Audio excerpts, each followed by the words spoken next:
Well,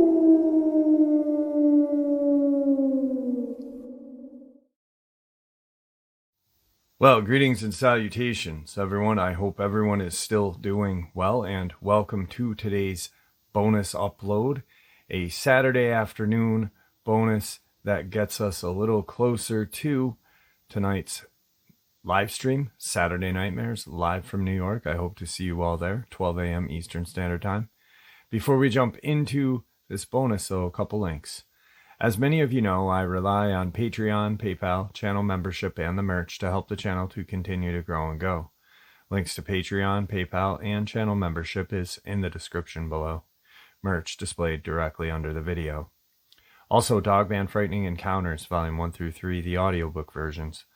They were written and researched by Tom Lyons, narrated and produced by me, Jeff Nadolny. Those audiobooks are available on Audible, Amazon, and iTunes, links to which are also in the description below.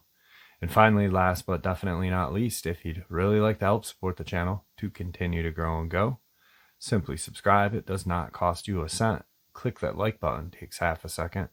If you don't want to miss out on any of the informative uploads I put out daily, click that bell icon, and folks, please leave a comment. Why? Well, because all of these things really do help the channel to continue to grow and go. And yes, folks, they definitely do matter. Now, everyone, I have taken far too much of your time. Let's jump in to today's bonus, shall we? All right, folks, today's bonus is going to be some experiences that people have witnessed between Dogman and large predators of the forest that are not Dogman or Sasquatch, just regular predators. There is, in the beginning of the upload, a scientific or a cryptozoological theory on why and when these things occur. There's also going to be a video clip from a subscriber who believes he had captured Dogman on his Trailcam. Let's get into it.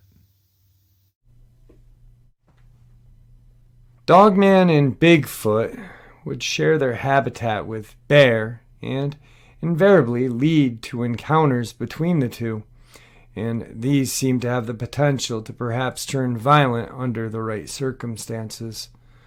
Although there are a few reports that seem to suggest that these creatures typically mostly avoid each other, and that bears will even flee from the approaching Dogman or Bigfoot, there are a variety of reasons for why they may come to blows. It may be territory protecting their young, or perhaps friction due to dwindling habitats.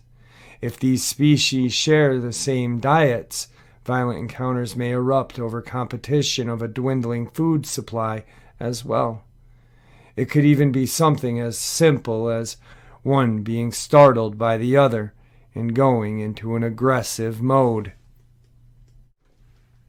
And one such encounter happened to a hunter who was hunting brown bear on the Russian Kamchatka Peninsula. The hunter had been tracking a very large bear described as being an impressive, muscular, and blocky specimen measuring 9 feet 10 inches in length and weighing an estimated 1,400 pounds across the remote wilderness for 4 days, when he and his hunting companions came across a rather unusual sight. At an area near a creek which was overrun with strawberry brush, there was evidence that a furious fight had taken place between two very large creatures, with snapped or level saplings, thrashed bushes, and scattered tufts and clumps of fur everywhere. The scene was described by the hunter as looking as if two bulldozers had gone after each other. The hunters at first presumed that the bear they had been hunting had gotten into a territorial confrontation with another bear, and they continued to track their quarry. The following day, the hunters finally came across the bear hiding in some deep thicket, but it was behaving quite strangely, moving slowly and erratically. The hunter did what he was there to do, shot the great beast, and upon inspection of the carcass that things took a turn for the totally bizarre. The bear exhibited horrific wounds that, while not fatal, suggested that the bear had been beaten very badly.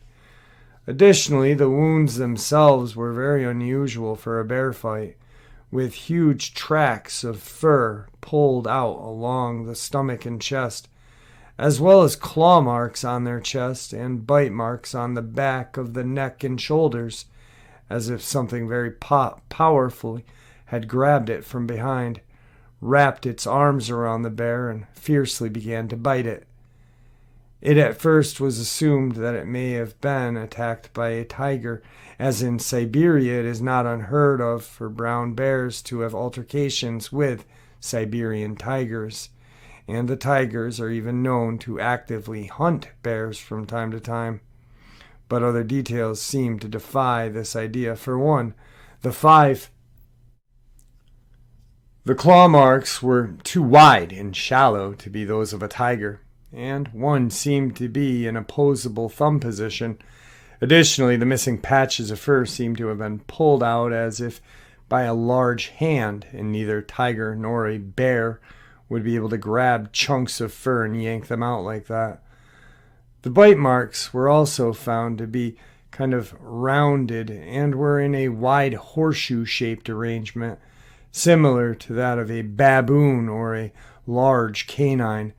On top of everything else, the bear was described as having very extremely odd, overpowering, foul stench exuding from its back that was not typical and which the two avid bear hunters had never experienced. Although wild bears don't smell particularly nice at the best of times, this odor was allegedly something different, and on a whole, another level of revolting. The potent, cringe-inducing odor was described as smelling like weak, old, napalmed water buffalo and wolverine stink. After close inspection of the unusual wounds, including skinning the bear and observing the underlying tissue damage, the experienced hunters could not explain what could have possibly attacked it. It was then that one of the local guides came forward, claiming to have actually witnessed what had happened. The guide claimed that the bear had come upon a strawberry bush and startled a family group of bipedal creatures consisting of a big male described as 9 foot tall and roughly 600 to 800 pounds, a smaller female, and a juvenile that they were feeding. It was then that this large male had allegedly rushed to clash with the bear without hesitation as the female and the youngster fled to a safe spot. According to the guide, during the brief but violent encounter, the infuriated male had lashed out at the bear with its hands and stunned it before grabbing it from behind and inflicting a series of vicious bites to its neck and shoulder. The bear had managed to shake the creature off and proceeded to deliver several ferocious paw swats as well as a series of bites to its thigh, after which the two wounded beasts both retreated in opposite directions. The locals also claimed that such fights were quite rare but did happen from time to time, especially when the two creatures surprised each other. When the hunters suggested that they track down the wounded beast and its family, the local guides all adamantly refused to go after what they saw as a wounded, angry, protective, and extremely dangerous creature. Then we have this experience coming out of Callum County, Washington in 2004. A gentleman was in the process of having his house painted when his two daughters told him they had heard a loud and eerie sound emanating from the forest behind their house, which sounded, as one of the girls put it, like a combination of a whale and a dinosaur. The following day, on October 12th, 2004, one of the house painters reported that two of the surveyors working on the edge of the property had been terrified by loud, vicious growling from the woods, which one of them had said it sounded like two bears having one hell of a fight. It was also claimed that a foul smell was pervading the area that the surveyors were deeply unsettled by this incident. The gentleman described to have taken his dog out to inspect the general vicinity of the alleged sounds and immediately noticed a rotten stench permeating from the woods, but could not find any sign of garbage, animal carcass, or anything else that could possibly account for that stench.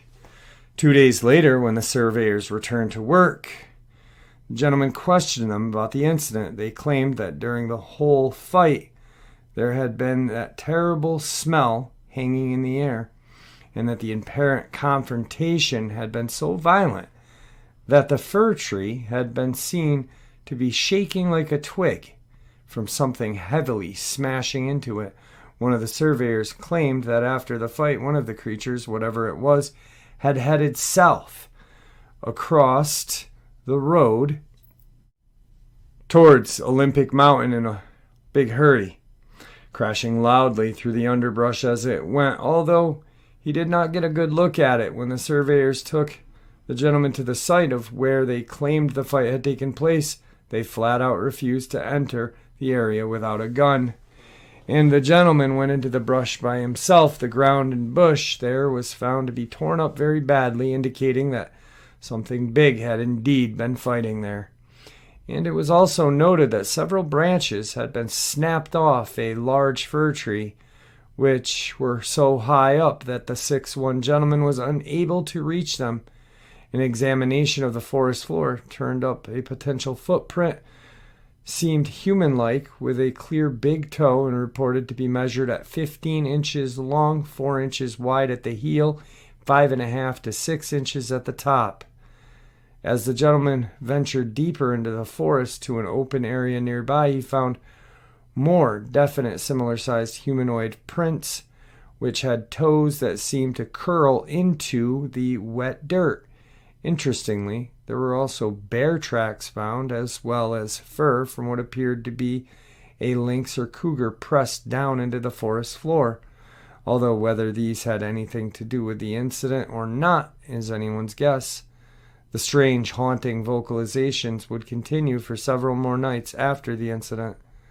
The gentleman later researched recordings of alleged Sasquatch vocalizations, and he and his daughter said that what they had heard sounded exactly like a whooping sound recorded in a 1972 Bigfoot sighting in Escadia, Oregon. All right, guys, so now I realize that there are a lot of new people to the channel, and many of you may not have heard the story of Captain the Bear with the Dogman. So I will share it one last time, and only because I shared these very terrifying bear attacks or bear fights with Dogman and Bigfoot. This is not a report myself witnessed, but instead one my grandmother told me about that my aunt later corroborated independently, so I think it's trustworthy. At the time, I'll note, there wasn't much talk of Dogman, as this was about a decade before the infamous song came out. There are talk of wolves or werewolves like monsters in the Appalachians for a long time, so my aunt and grandmother just always called it the wolf thing creature. For a little background, my grandparents' currently aunt's home is in the backwoods of western Grayson County, Virginia, which to this day is still sparsely populated outside of one or two large towns on the east side, and back then it was even less. Extremely thick forest with hilly terrain in all directions. You have to get to on a dirt path and follow it for about a half a mile to get to a gravel-colored side road, and then follow it for 30 minutes to reach a very small town just across the North Carolina border. If you go a short ways north, you'll find yourself at the Blue Ridge Mountains and the parkway that will lead you up to Appalachia proper. The forest is mostly low-lying shrubs up to around 4 feet high, with pine and a lot of black oak making up the canopy. There is a very clear stream about 30 yards from the house which has fish quite frequently. This, along with blackberries, tender leaf shrubs, and some apple trees, make it very lucrative for wildlife. The house itself is an old two-story home built onto an incline of a hill that it overlooks. This was back in the 70s. My aunt believes it was 78, as she was finishing high school at the time.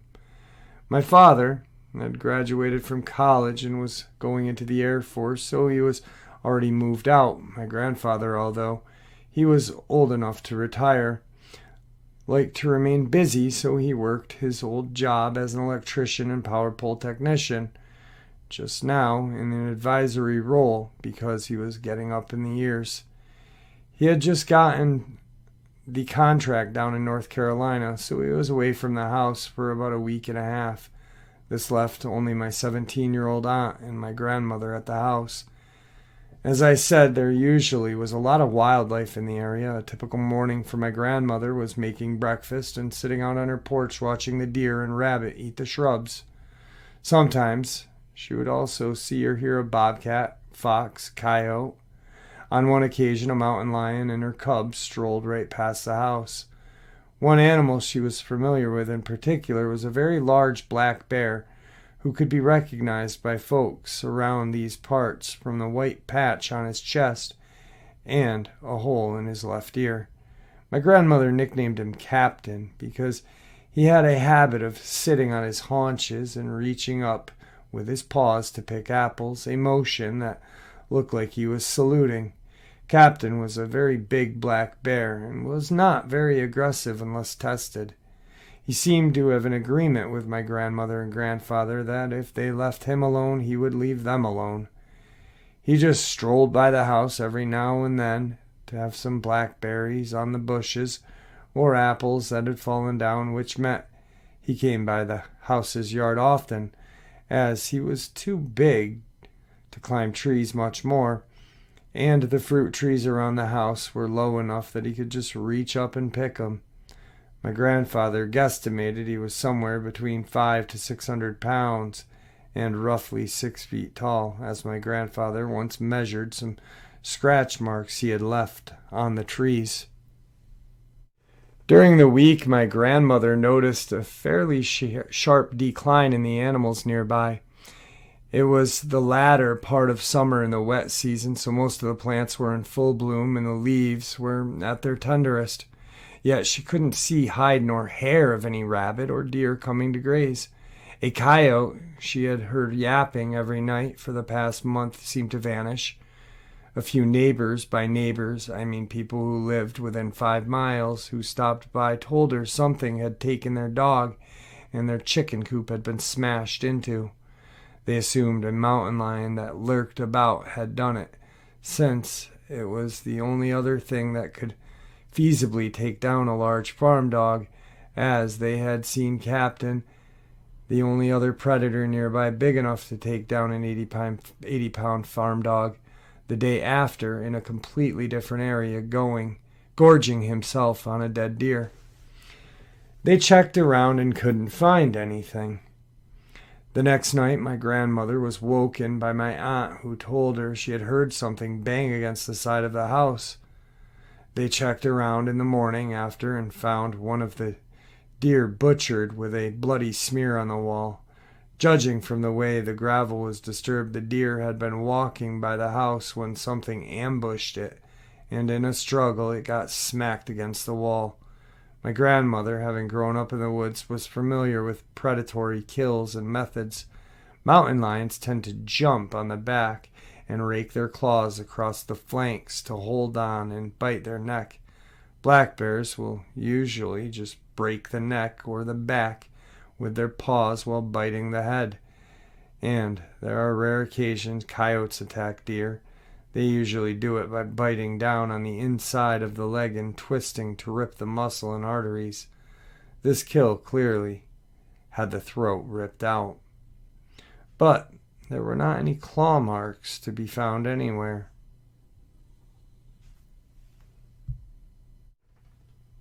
The bite also looked narrower than what a cougar would do. Plus, She could gander there was only one predator from the way the ground had been disturbed, which didn't make sense for coyotes as they typically hunt in pairs, since just one alone isn't usually enough to bring down a full-grown deer.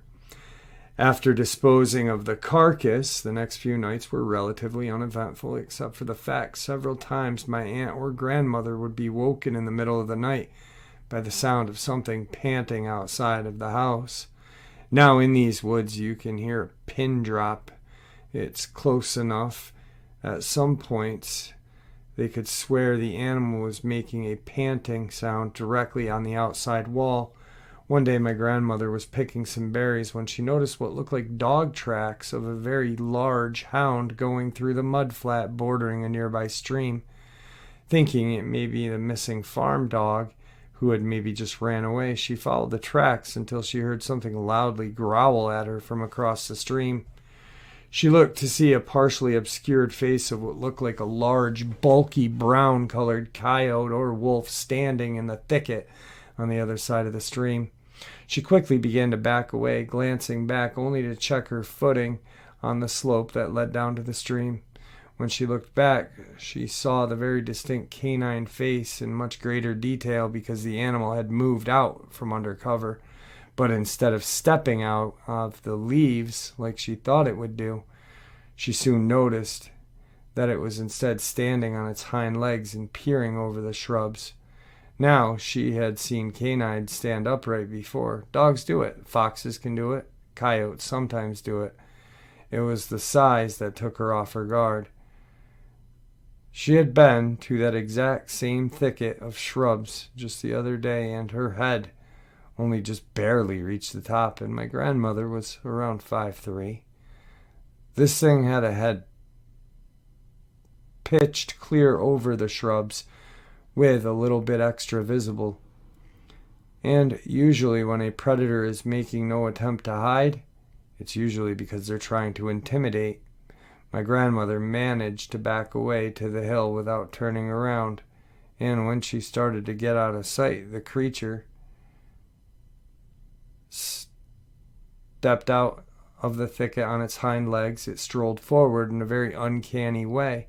She had trouble describing, but she insisted it never went back down on all fours. Needless to say, she ran to the house in a backpedaled sprint. That night they heard panting again, along with a distant howl and scraping sounds. They found the garage door, back door frame, and kitchen window frame all had claw marks on them from something investigating them. This canine creature was seen a few more times across the week by my grandmother and the neighbors, usually on or near the area of the family's property. My aunt finally saw it when she saw a pair of fuzzy ears outside her window. Now, she wasn't startled right off the bat from this, as Captain had often come by her window a few times before, and she had gradually lost the fear of the big bear over the years. But in his case, his ears just barely reached the edge of the windowsill, whereas in this case, you could clearly see them and the top of the owner's head. She quickly realized that this was not a bear because of the pointed shape, brown coloring, and the fact that they were two fully intact ears. They also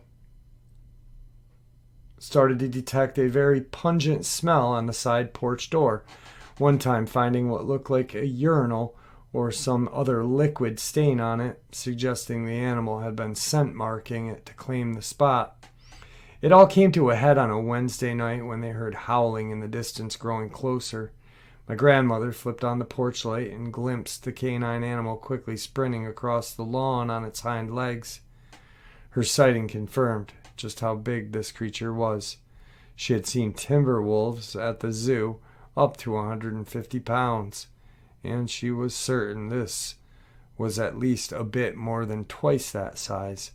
For several hours of the night, they could hear it roaming around the property, pressing against the doors like it was trying to find a way in. They glimpsed at several points of eyeshine of yellow eyes piercing through the windows, as well as a broad, long-fingered paw being pushed against the glass briefly. This was the day an age before cell phones and 24-hour police service in some areas, so no one had any means of immediately calling the police. Instead, my grandmother had to wait minutes on a dial line with connection difficulty trying to get a call into the police station 2 towns over. She was distracted by my aunt screaming, running into the bedroom to get one of the guns out. She had been sitting in the living room when she felt clicking against the glass and saw the wolf thing staring, pressing its face and baring its teeth, and the surface with its claws fully outstretched. Both of them stared at each other, and they started to try to get their rifles and shotguns out. It was becoming increasingly clear that this creature was trying to get into the house and knew they were there. They heard it panting through the wall before there was even a sound of heavy footsteps and a very loud thump. With a flash of fur on the edge of the window, they ran to the innermost room, the pantry locker, and stayed in there with the guns. Now, it's not like in the movies when creatures roar, snarl, and hiss constantly, no matter what they're doing. But they did hear commotion outside. My aunt and grandmother hadn't the faintest idea what was going on and didn't investigate until the morning after. But they could tell something was antagonizing something, as occasional grunts, barks, and rumbles were audible through the blackness for about a minute and gradually moved off. They found no bodies, but there had clearly been a fierce altercation.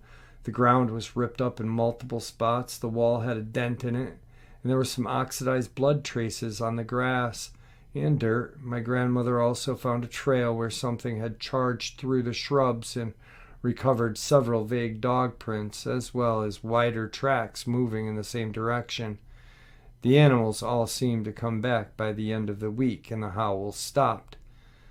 When my grandfather came back, he, my aunt, and some neighbors surveyed the area to make sure they didn't find the wolf creature. Evidently, neighbors had also heard howls around the property at night and stopped recently as well. They couldn't find it despite surveying the whole property, though they did find what looked like a trackway leading out of the property and running off into the mountains. Several days later, my grandmother saw Captain again, marking his territory by rubbing up against the tree in the yard and scratching the bark. He had several cuts across his muzzle, was missing patches of fur, had some healed bite wounds on his arm, a hole in his ear that had been torn open to the point he was missing the top half of his ear. But other than that, and a slight limp that went away in time, he was fine. My aunt joked that he looked rather proud of himself. When he was told about the urine-like smell on the doorstep when the wolf creature was running amok, my grandfather speculated that it was trying to claim its territory. Usually black bears are relatively docile, but evidently Captain took issue with this newcomer imposing its space and became aggressive. So what my grandmother and aunt heard one night was a bear charging while it was distracted and engaging the intruder. While the wolf-looking creature was taller, it seemed skinnier and less massive, and apparently in this confrontation, the threat displays that likely followed, sheer bulk won out. Apparently, it decided it wasn't worth claiming its spot. If it meant having to square off with a quarter-ton of claws and teeth, Captain had run the intruder off to protect his territory. Oh, and coincidentally help the family. As a thank you, and so he could recover his strength quicker, my grandmother trimmed the apple trees down, all the fruit, and let the bear enjoy himself without feeding him directly. Don't want to associate humans with food. Winter would be in a few months, and she wanted him fattened up so he'd stick around for the next year, just in case. As she put it, the forest will always have a boss, and it's better to have one who's not interested in eating you. Now decades have gone by, and while both my grandparents and Captain have passed away, the Dogman creature never returned.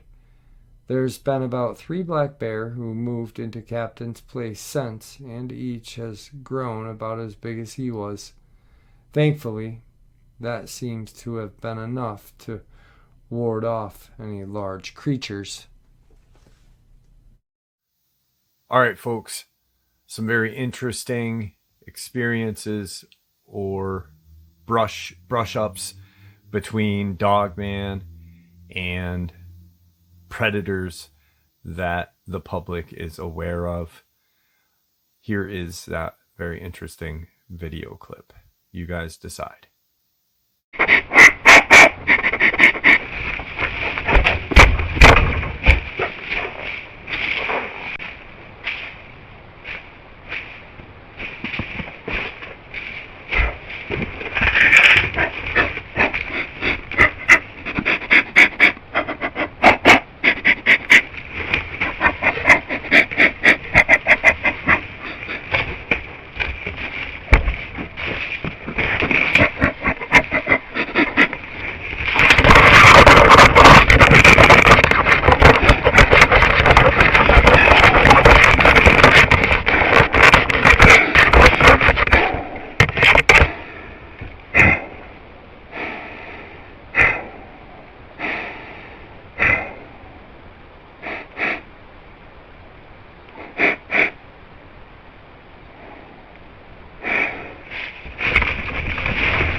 And there you have it, folks. Today's bonus upload. I hope y'all enjoyed it as much as I enjoyed sharing it with you. I'd like to thank you all for supporting the channel. It is, after all, your support that keeps the channel growing and going, and what gives folks like us a place and a chance to share our experiences judgment-free, just simply treated with the respect that we all deserve. Everyone, please stay safe, happy, healthy, and ever vigilant, keeping an eye on our children, our pets, our family, and friends. These creatures are real. They are out there and dangerous. Share this information with those you love and care about, and it may just help save their lives someday. Until next time, never stop asking questions, never stop searching for the truth, and God bless.